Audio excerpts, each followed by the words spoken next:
Welcome to the Social for Brokers podcast. Today, I've got Rhys Schofield from Peak Money, who are aiming to be the go-to business in Derbyshire for all things money. So with 435 five-star Google reviews, that's as of today, you could say they're pretty popular, but Rhys wants to take it even further, which we're going to get into today. As his LinkedIn headline suggests, his aim is to slay meerkats with proper life insurance advice. So you could say he definitely grabs attention on social media, not in a bad way, in quite a positive way. We're going to talk about his journey so far, how you get all the Google reviews, what it's done for your business in terms of lead generation. And we're also going to be talking a bit of WWE because he's just got back from America on a bit of a wrestling tour. So we've got loads to go through. I'd probably say that's probably the most eclectic introduction I've ever done on a podcast, Rhys. So welcome to the podcast. Delighted to be here. Awesome. Thanks for coming on, mate. Thanks for getting on. So first thing I want to talk about is a bit about your background and how you got to where you are today. Yeah. So how did I start in the industry? Well, first job out of uni was I was working for the guys down at Y3S down in Cardiff. Right.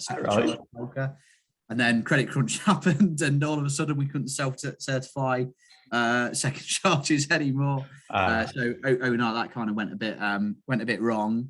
And then I ended up actually starting just answering the phones, trying to flog PPI, but not being very good at it because I'm not very good at it. Yeah, down at Halifax Card Services actually, down in Cardiff Gate, and started right at the band A position in Lloyds Banking Group, for those of you who are familiar with the terminology. Right. Worked my way up, started working in C&G in the telephony advice on mortgage side of things. Ended up training new to bank advisors for Lloyds Banking Group.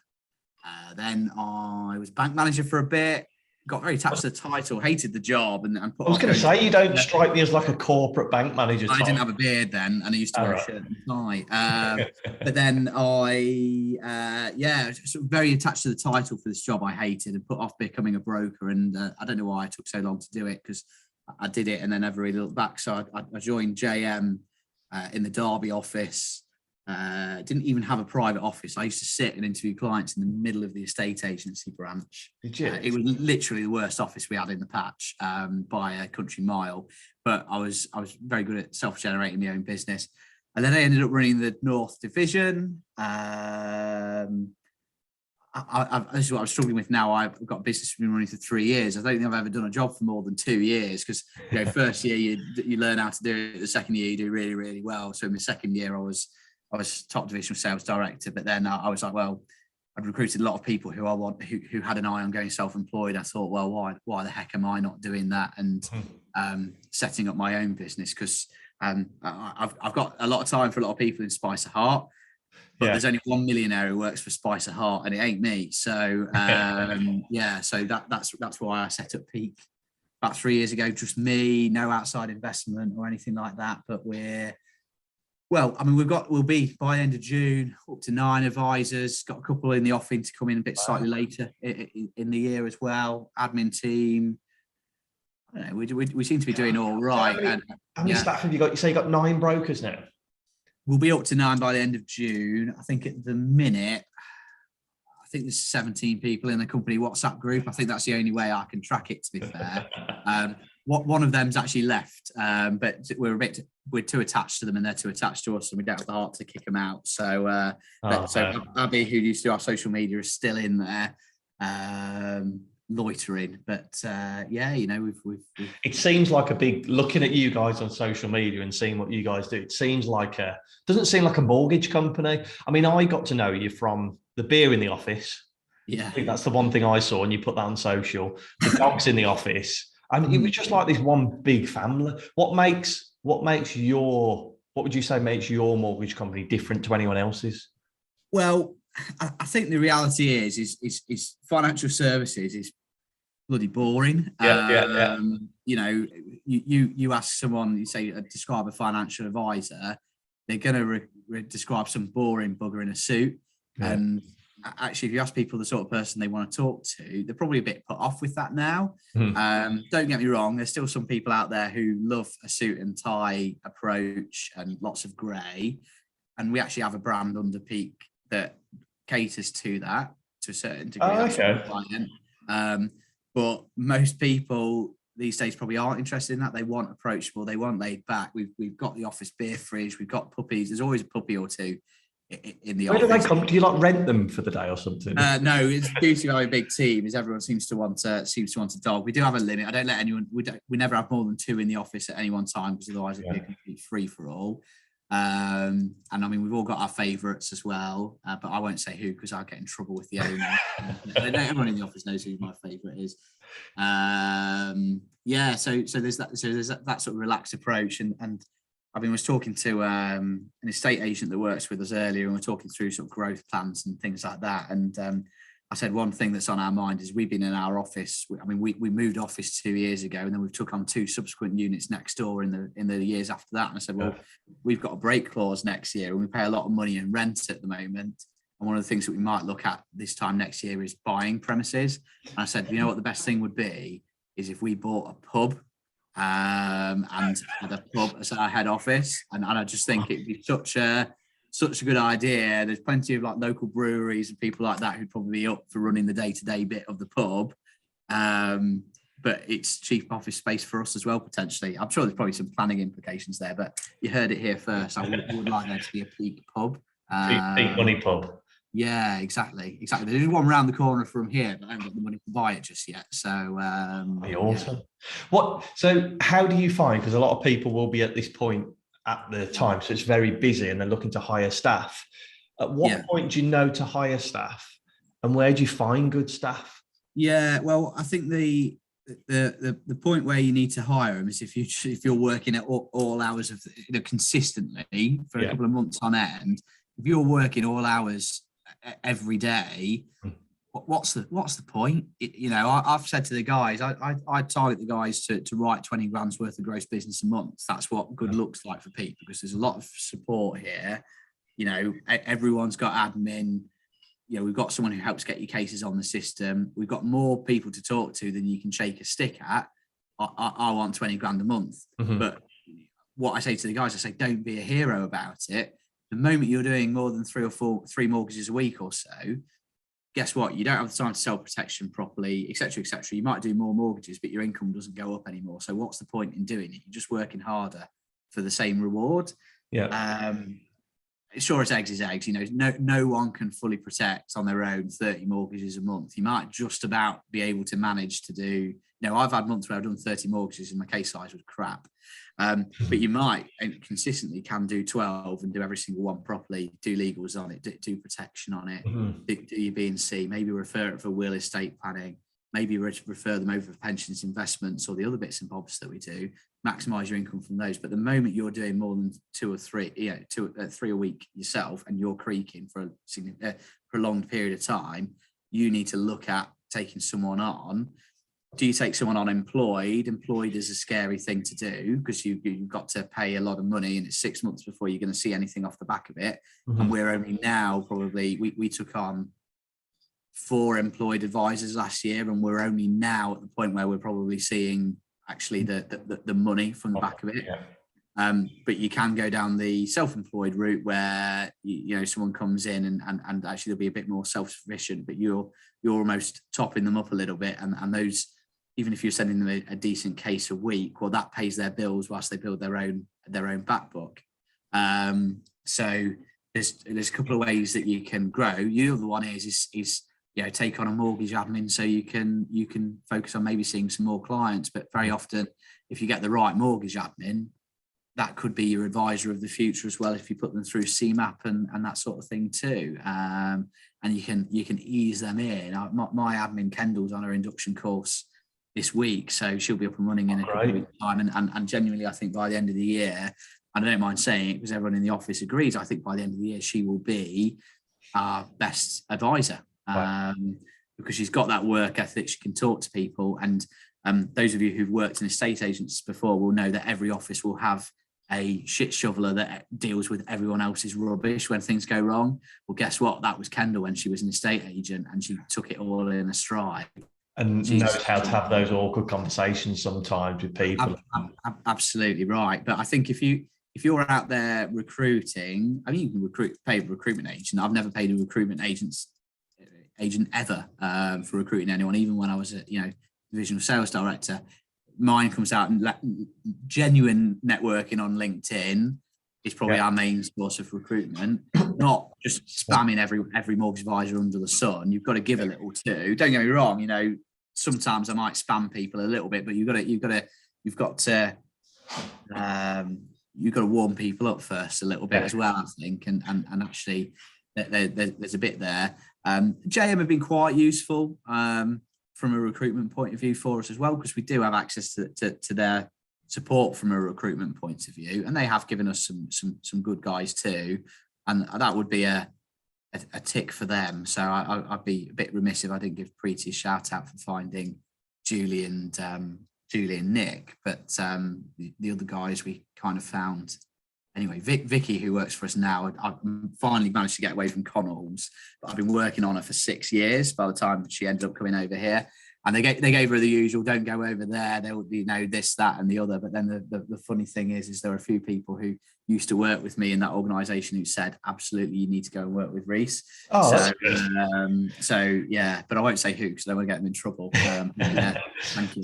So talking about hiring staff, you use LinkedIn a lot to network, and we'll get into social in a bit, but when you say network, you're talking about not just putting a recruitment post out, it's actually engaging with people in the comments, in the messages. Yeah, I mean, you need to you do need to give a little. You need to engage in those people's posts. If they're posting, if you're never commenting, liking, or sharing anything anyone else ever does, guess what? They're not going to do it to you either. So you do need to be active.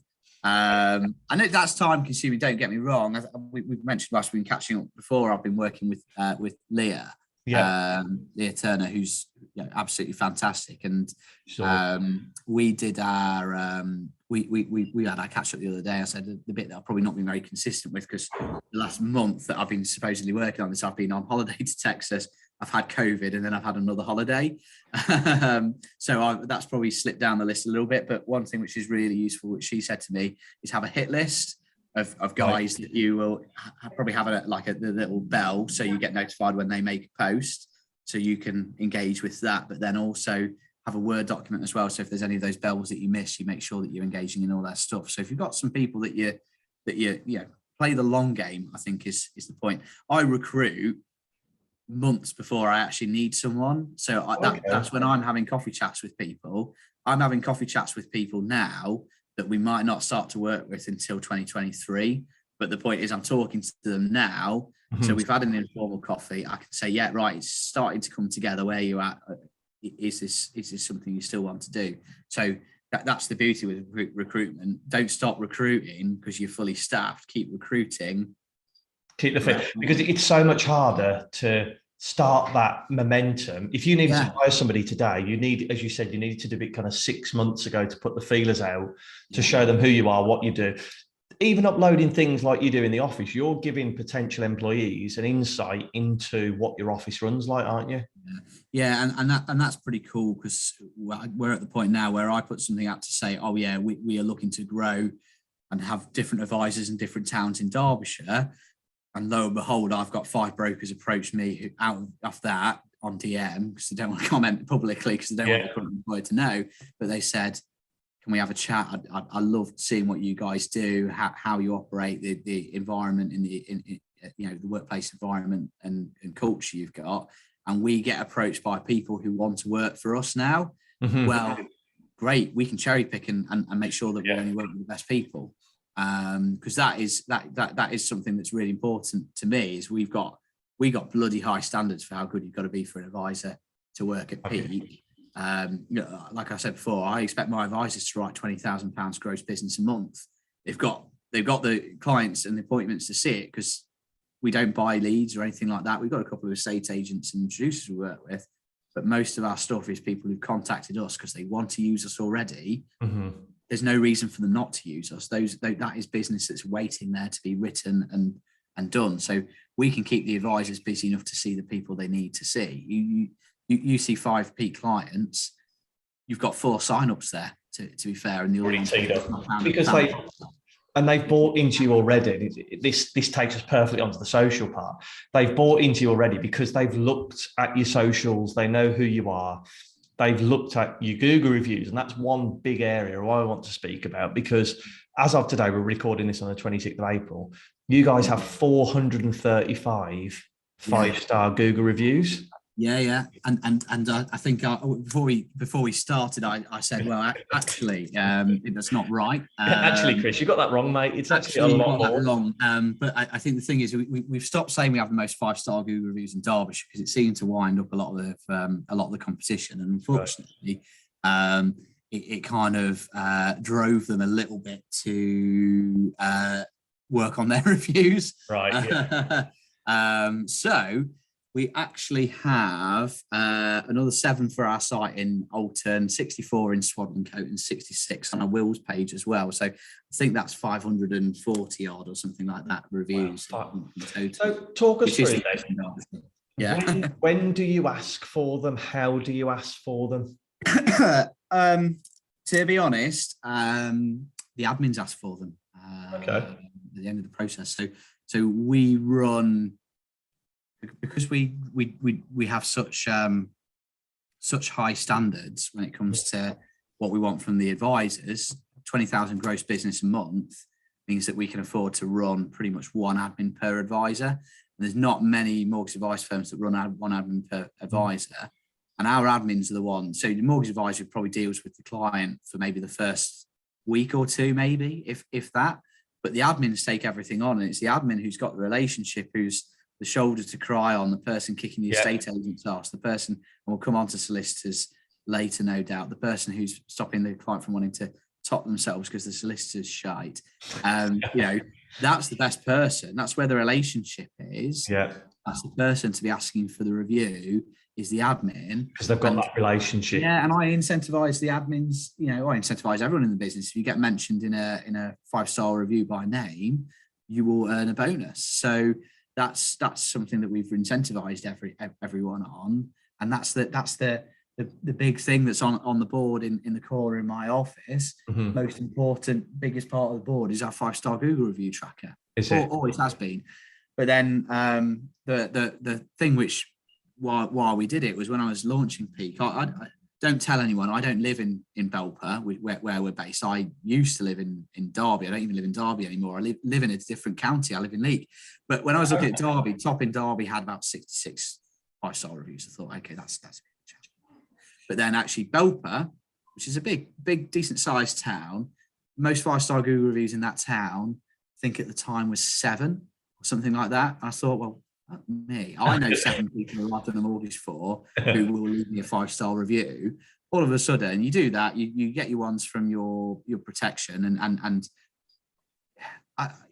within a month, I had the most 5-star Google reviews in the town. So you can start to tell everyone, well, come and talk to us. We've got the most 5-star Google reviews in the town. So you can use it as a marketing ploy then as well, because it helps with your SEO and all that jazz as well. But it's a good marketing tool as well, because what's the first thing someone sees if they Google Peak Money or Peak Mortgage and Protection, which they're still googling at the minute because we're in the middle of a rebrand, which is kind of happened and not quite fully happened. Right.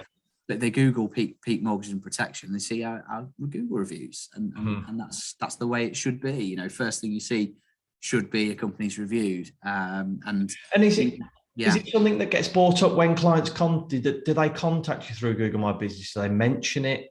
How so what we'll find is it's you'll get the odd person who picks up the phone. Geez, we actually had someone who sent us a Google My Business message over the weekend, which has only happened twice. Okay. That never really happens, but we'll get people who will mention on our web form, or they'll mention on Facebook Messenger when they're getting in touch. Whatever they will say, yes, can we make an appointment? We've seen your reviews, and that's really useful. I think we've always been really good on driving, like refer a friend and incentivizing people with the £50 vouchers, whatever, for getting a friend and family to come and use us for a mortgage. But they get that, they'll get their friends saying, talk to these guys, they're really good. Most people will probably Google to check that they're real, and they say, oh yeah, okay, maybe they are talking sense, maybe they are really good. So yeah, that's where social media can help verify as well. So when I talk about social media, Google My Business is a form of social media. You can upload posts to it, use it for reviews. When we talk about the likes of Facebook and Instagram, what's your stance on the content that you upload? How does it differ between your LinkedIn strategy to your Facebook and Instagram strategy? So I'd say we're big on it's the people within the business. What is the point? I see some really good content that brokers put out, and you know what, we have a go and we'll drop something in every now and then, and I kind of go along with it almost to humor our social media manager. I say, you can do it if you want to, but it will be our worst performing post of the week. Right. If you look at engagement, the moment you get too technical, you start talking about mortgages and protection specifically, and there'll be these sort of Q&A things, and you know, this is what stamp duty means and things like that. You're like, okay, that's great, that's really informative. It's got one like from the broker's mum. Don't post that sort of stuff. The moment you get technical, you've got compliance hoops to jump through. Your compliance network can be, we're under open work, and open work we mentioned before, take 2 weeks minimum to approve a post at the minute. If you're doing a call to business or something technical, you'll get more engagement talking about something that's going on in the office, whatever the local thing is that's on this weekend. How are you supporting it? We've got a load of stuff coming because it's Belper Arts Trail. I saw this. Yeah. So you're supporting like a local festival. Yeah, and we've sponsored the wristband. So there's going to be 10,000 wristbands going out with our logo on, and they've given us loads of shout outs. We'll do stuff like that. One thing that we do, this is really giving the crown jewel secrets away, but one of the first marketing things we did was we did Belper's best dog competition, and it's just a really informal. Send us a picture. Well, that one where there was actually a dog show, and we were at the dog show. I had a stand there. It cost me 10 quid for the day, and I spent 30 quid on doggy biscuits and stuff like that. We got thousands of pounds worth of business off the back of doing that, and that was easy to track, I guess. But last year we did, because we were in lockdown, we did it. Everyone send us a picture of your dog, put it in the comments below. Well, guess what? The algorithm then loves it because you've got a post which everyone's sharing and engaging with, because they're saying, oh yeah, put your dog picture on here. And they've got loads of people commenting, loads of pictures of dogs. Guess what? They like pictures of dogs. The algorithm thinks, oh yeah, dogs, people like dogs. Let's click this. Let's put this in more people's news feeds. All of a sudden you do something like that. You could do the same with cats. You could do it. We did a Lego competition once where we just said a bit of fun.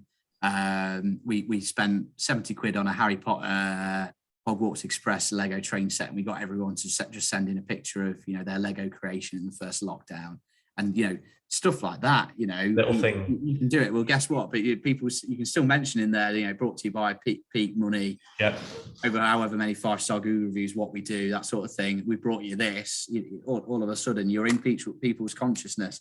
You want to. No one's ever used someone because they've seen them once on the internet. They probably come to you when they actually have a need for the thing that you do, and they think of you because you've come up in their news feed about 20 times in the last 6 months for something vaguely interesting. So that's what I was going to say then. You're quite consistent with the content that you put out. So if you ever did, so say if there was a big update tomorrow and the base rate went back up again and kept going up, if you were to put a business post out there tomorrow and say, look, guys, base rate's gone up, we're seeing interest rates rise, and it was all signed off and compliant and everything, that post is much more likely to appear in those people's feeds because you've done so much engaging content in the past, isn't it? Yeah, exactly right. I think without that engaging stuff, you're not going to get anywhere. But the thing is, actually, I seem to have what I've learned from those rate rise posts and things like that is, I've seen so many posts saying Bank of England base rate's gone up, you need to get in touch about your mortgage, all this sort of thing.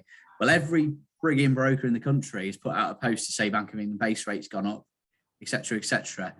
everyone's posted. It is now not showing up in anyone's news feed because everyone's posting exactly the same thing. But if you post something that's gone on in the office and work what is an important message into something approachable and actually pleasant to consume as someone on the internet. So get one of the dogs, holding a sign saying, "Oh yeah, base rate's gone up, at now, whatever."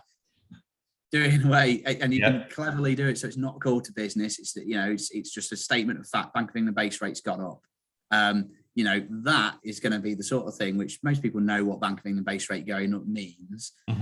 That's a better way of getting that message out there than doing something really boring and something in your brand colours. Most people's brand colours are boring. It's going to get your message out there more. So we don't go technical on stuff because why bother?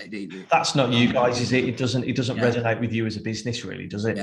Yeah. Not at all. We got approached by a golf club wanting to do some advertising in their clubhouse, and it wasn't too expensive. And you think the audience in the golf club probably going to be fairly affluent and that sort of thing. Although there is a little bit in me is like, well, they probably have an existing relationship anyway. But I did go back to them and I said, it's not for us because those guys probably do have an existing relationship. And to put it into golf parlance, we're probably the Happy Gilmore of the industry. Right, you don't want us in your golf club because we're not the business for you. But so that's where do you think you'd ever speak about business on your socials? Because do you not find that sometimes the person, if you go too personal, it's kind of like, well, what do you actually do as a business? Yeah, we do. That's the point. We talk. We do drop it in there, but we work it into. We work it into the stuff to keep it interesting. Where we can. There's certain things that you are gonna struggle with, but you got to think about how to make things appealing. So there are things where we've had them. We've had to go and get them signed off and put a bit of thought into them. So. There was the thing we did a few months ago with people sat on standard variable rate, which in fairness, it's still approved. So I'm going to make a note. I'm going to get it out there again. So money down train. The other thing, have a notepad, because if you don't have a notepad, you forget these things. And I have so many ideas. Whenever I think of something for social, I pop it down there. I've got an ideas reminders list set up on my phone. I use my watch all the time.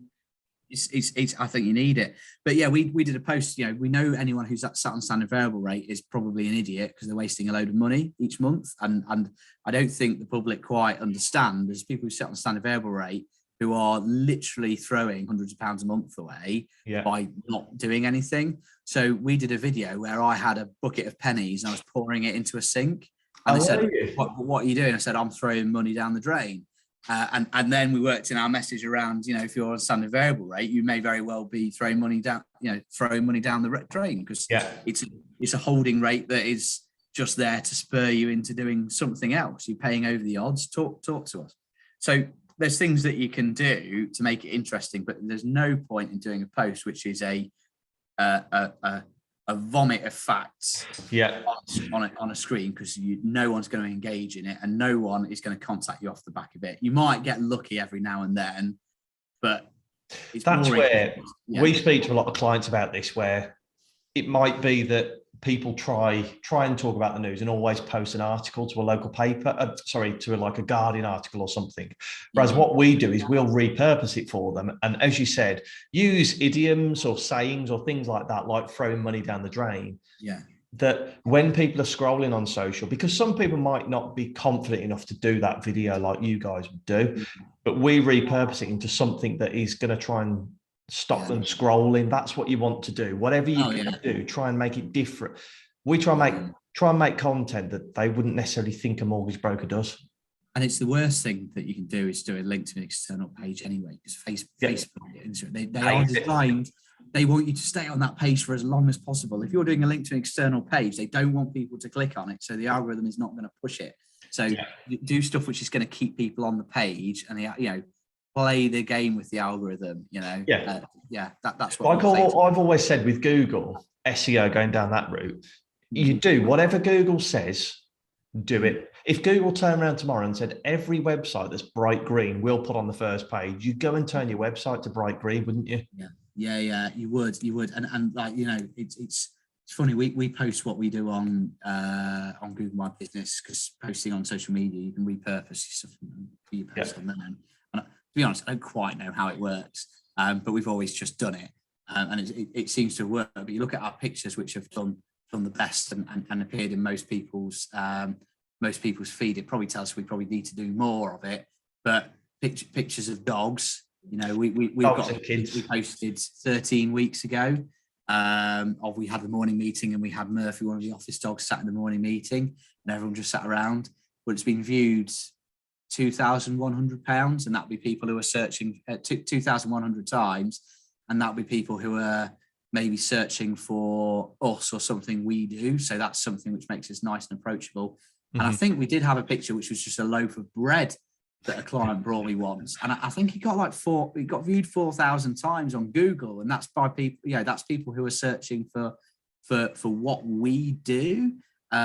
So just if something works, do it again. Basically, I definitely agree with that, and some of it is to a certain degree trial and error. So like we will do posts and we'll see. Well, we'll see if this works. If it doesn't work, fine. There's that many posts that we might have done, and we'll leave it for a couple of hours, and it just doesn't work. But we've always got something more interesting that we'll post. And I've noticed with your content, you don't upload like the dogs and then the funny stuff, and then always have that. You have a breakup of, like, as you said, you do a bit of business stuff, you do the personal stuff.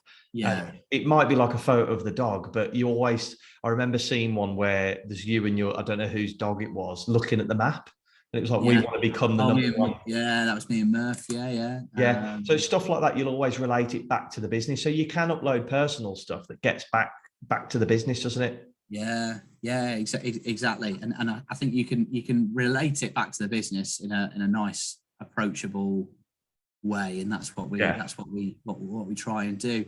I think you've got to make sure you're different as well to what everyone else is doing. So like it was the vouch for top advisors thing in the Times a few weeks ago, and I was in it.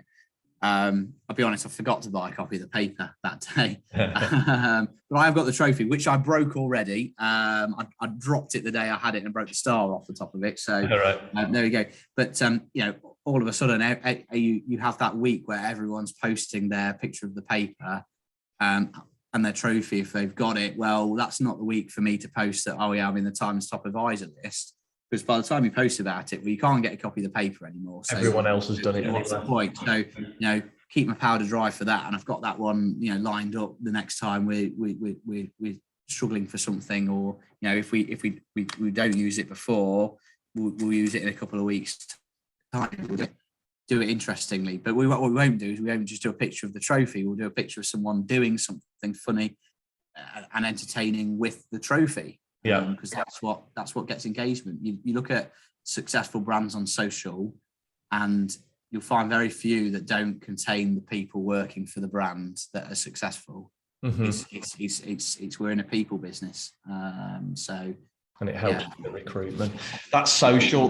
It's a great insight into what you do, and it's hardly any of your posts actually have the peak branding on it, which I'm really big on branding, but your brand is those type of photos and those type of videos, isn't it? It's that personal aspect. That's your brand on social. Yeah, normally someone will be wearing a peak hat or something like that, or there will be a logo somewhere in the picture or a sign in the office or something like that.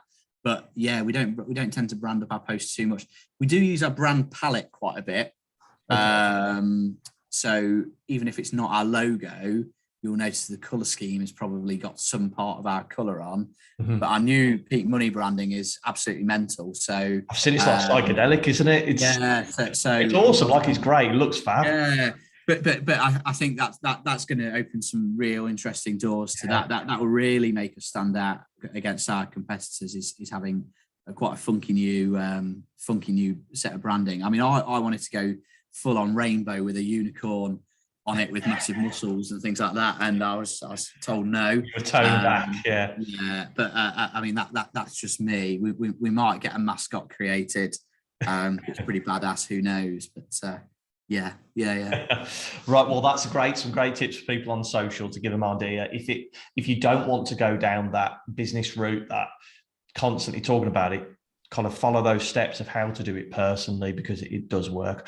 Right, on to the strategy question of the podcast. So we're going to pretend that you've moved to the north of Scotland. You've got a laptop, a mobile phone, and an internet connection.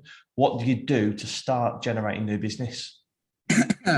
I mean, I might actually move to Scotland at some point. Whereabouts? Well, somewhere far away from people. I've made no secret of the fact that, I've just turned 36. I want to retire at 40. So yeah, I saw that on LinkedIn. I could very happily sit at home and earn a decent amount of money these days. But actually, I choose to spend the money that we earn into growing the company and to make it so we've got something where we can get bought. If Mr. Brodnicki is listening, get your checkbook out, or someone with almost as much money as he has.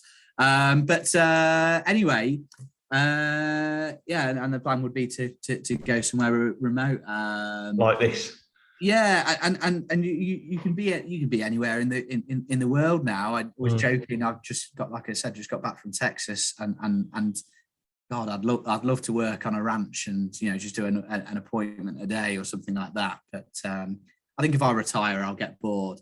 Yeah. But if I was going to start getting new leads, I think you've got to be genuinely local and a good person on social media. I think if you're ruthless, horrible, and a bit of an arse, just doing it because you want to make money, people are going to see through it all day long. You've got to be genuine. The reason we do so well locally is because we're all local. I up until recently played rugby for Belper. I finally stopped to break my leg last year. MetLife. I did it for MetLife, obviously. But engage in what's going on in your community. Make sure you're working with that. That you put on like a funny dog show or something like that for the local community. Yeah. Make sure that, okay, if you've got a rugby club in town, talk to them and say, right, you have a real need here because no one's got injury. I know from playing rugby that you need injury cover. I've claimed on my MetLife. I'm on my third claim now. I've claimed on my MetLife a number of times over the year for rugby, and I know most people before I started doing injury cover didn't have any injury cover. So approach them and say, right, let's come up with something where you let me do injury cover, and as a throw in, anyone who does a policy, I'll pay their subs for the season. That's how we started Peak. Our first 3 months, I just wrote injury cover and life cover because I needed income to bank straight away whilst I built a mortgage pipeline. That's how I started Peak. Was find a club or something that where you're a genuine part of that community and cater to that need and chuck something. People won't do anything if there's nothing in it for them either. Chuck something genuinely good their way as well in return for it. And you look at some of our most rewarding things, which are our best PR. We donate money every single time we do a case to an awesome charity called Lauren's Legacy, and they are the most fantastic, amazing people. They help children and families going through cancer treatment. And there's some pretty horrible stories there, but they make people's lives a heck of a lot better. But that's been so good for our word of mouth. But we genuinely love working for them. Yeah. I won't go into it on here, but it's just something which is really close to home for our team as well. Mm-hmm. With a couple of things that have happened so far this year. But then as a sort of aside from that, they put on a music festival, a rock festival every summer, and Kurt and Elaine are always like, Rhys, come down. Last year I went down and they said, oh, you can have all the beer you want for free. You don't have to pay for anything because we're such we're patrons of theirs. Right, yeah. I ended up not being able to stay because I had something on at home, so so I couldn't do it. But we'll be there again this year. But then they've got the League of Zeal Motorcycle Club, which is there. So we've got they're a really, really nice group of people. But I mean, you could argue that we're the only mortgage advisors like loosely affiliated with a biker gang. So I think that's the point. Just get integrated in. It sounds like you're very integrated into the local community, and that's the point. Don't try and cover the whole country. What's the point? We've got within 10 miles of this office, 10 kilometres of this office, I only know that from Facebook when you drop the pin. We've got something like 140,000 potential people who fit our demographic of what we're after. Well, why are we trying to appeal to anyone outside of that? There's 144,000 people that we can potentially work with there. Yeah. We don't work with 144,000 people. Yeah, we did. We did about 600 mortgages last year. We haven't even scratched the surface for the number of people. Do you find that sometimes that people think when you become a mortgage broker, you start out, right, I've got the whole of the UK to go at, and it's almost like it's a mile wide and an inch deep, whereas what you're trying to do. Exactly. All you're doing is you're just spreading yourself too thin. Pick your location and be the best in your location. I was a huge, when I worked at Spice of Heart, they would have this chap, Tom Panos, who'd come in, and anyone who wants to Google him or go on LinkedIn, check Tom Panos out because he's great. He's a sweary Australian real estate coach. Right. And one of the things he says is, be the Google of your marketplace. So be the person that in your town, if someone needs a mortgage, he was talking about estate agents, but if someone in your town needs to talk to someone, they talk to you and focus on your area. He said a lot of other things, hustle beats talent when talent doesn't hustle. So you might be the best advisor in the world, but if you're not working hard, you're going to get beaten by that person who's willing to work a bit harder than you. And a lot of other things which are very, very sweary. But yeah, he's a good guy, Tom. So that's exactly what you're saying. Keep it local because there's enough business locally. Yeah, exactly right. Exactly right. Don't try and compete for stuff which is 400 miles away. What's the point? Plus, I'd be happy because I'd be in Scotland and house buying process is much easier up there because we don't have this rigmarole of waiting 4 bloody months for something to change and complete. Yeah. So I'd happily advise in Scotland. Thank you very much. Well, mate, you could make it happen. It sounds like I saw your post the other day saying you want to be done by 40. So 4 years to go, mate. And the way that the business is going, it sounds like it's going that way. But if you do want to speak to Rhys, you're open on LinkedIn, aren't you? Your inbox is always open. Drop your message on there. Yeah, definitely. Awesome. Thank you so much for coming on, Rhys. Really appreciate it. As a thank you, donate £10 to a charity of your choice. Which charity did you want me to make a donation to?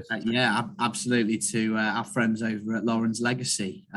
They've just bought one of the things they've just done is bought a holiday home for kids and their families to go to when they're having treatment. They might even be having end-of-life care and that sort of thing. And we're really privileged to carry on working with those guys. So Lauren's Legacy all day long for us. Awesome. Thank you. Rhys, thank you so much for coming on. Really appreciate it. And I'm sure a lot of people have got a lot of stuff from what you've talked about there. Thank you.